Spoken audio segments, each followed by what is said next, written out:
You bet your keister I have a pink tie.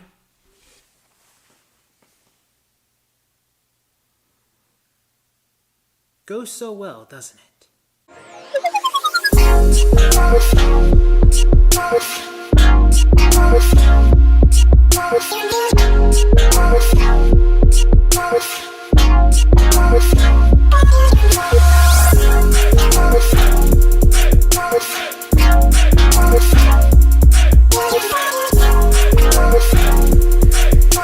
Welcome back to Y.E.S, everyone. Today we're going to talk about the debut album, Pink Planet, presented to us by Pink Sweats. This R&B singer surprised me. I saw the album cover, I thought, alright, well, let's take a look at this thing and see if it makes any R&B music that I would actually grip onto, because that's actually been kind of hard lately, and,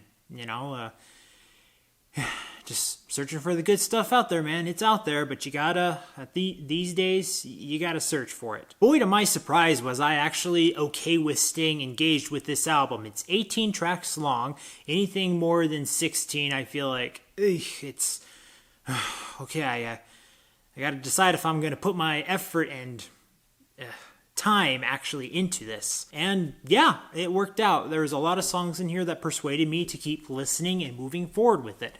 So naturally, I went to it. Pink Sweats definitely has a brand and an artistry style that I already kind of feel like I understand. It's very evident looking at the album cover and watching his music videos, but there's something also to the style of his music that I'm really admiring and enjoying here.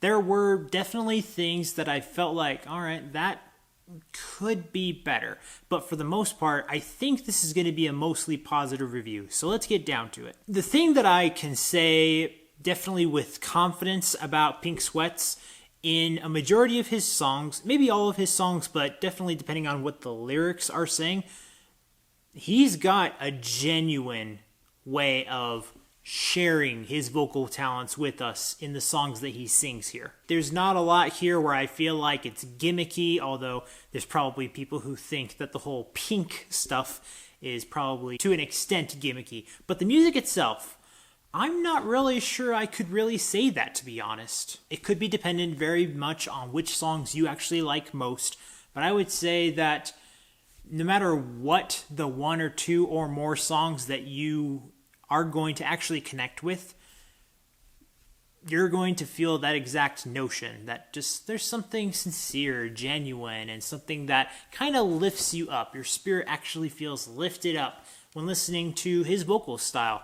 So that's already a extremely great plus for an artist. Now, I wouldn't say all the songs in here are pure love, as kind of what I usually hope R&B is kind of going for, rather than the nastiness that we kind of usually experience these days.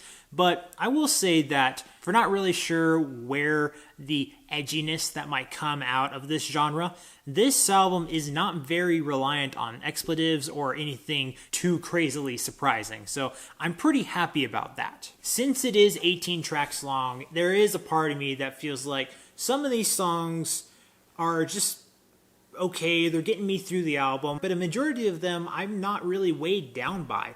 It's just some are definitely going to stand out more than others to me. There's probably a lot of other people that are thinking this guy is one of the new originals out there. There's probably people who think that right now. And there's probably other people who, again, probably think that maybe this is a gimmick. I don't actually think so. I'd also say that he is able to mix up the production every so often, and he is giving a genuine effort for the instrumental choices that he includes so that the songs do sound different and still tied together. Let me get into a couple of the songs I would like to recommend, and then we can see how we can wrap up this review. Paradise is the third track here, and it's the first one that was a major standout for me.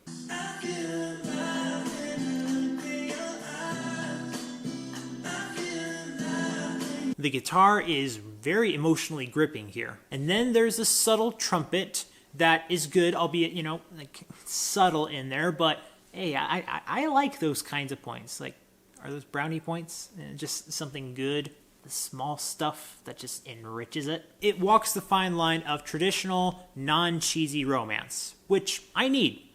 Some cheesy romance is fine, but You know, sometimes we need to find out the real stuff in life. Going down to the 10th track, I knew we had a hit here because eventually this got played on the radio, but at that moment I had not heard it on the radio, and I just knew we have a hit here with At My Worst.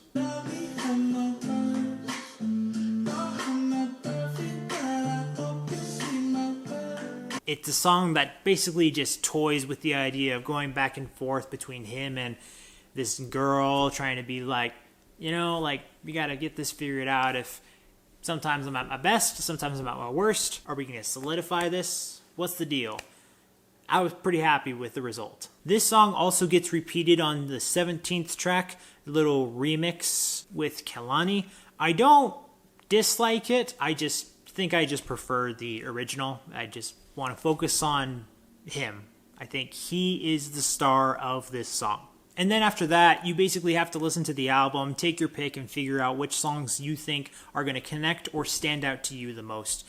For me personally, on the negative aspects, there's just some things that felt slightly underwhelming. It depended on which song we were talking about. That's just kind of what happens when you have, I don't want to call them, sometimes they're filler songs in the album. I'm not saying that's the case in this album in particular, but some are hits and others are just there to fill the album up.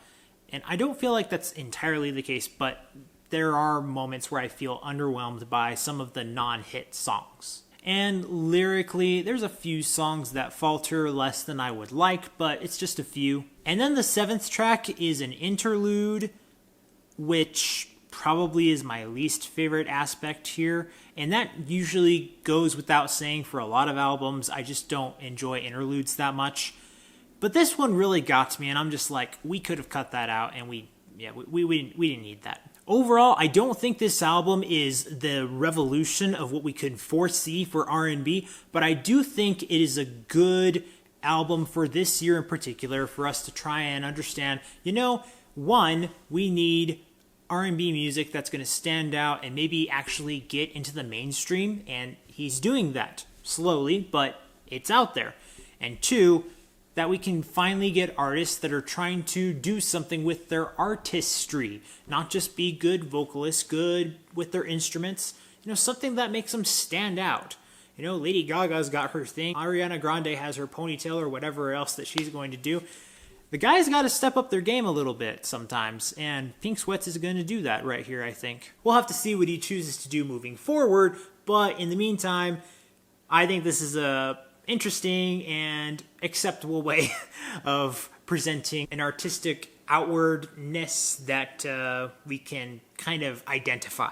So after having listened and reviewed this album, I'm going to give production an A-, creativity a C+, expression and lyrics a B, and how would I recommend this album? I'm going to give it a good. This shirt might have been brighter than I needed to, but it's the only one that I thought would work well with the pink type. So that's what we're getting today, okay? As always, guys, thank you so much for watching. Be sure to follow me in my social media links down in the description below, and be sure to leave a like for the video as well as a comment down below if you want to engage with me. And remember, if you want to discover, promote, and review the best in entertainment, be sure to subscribe to this channel so you can get that yes in your life. See you next time.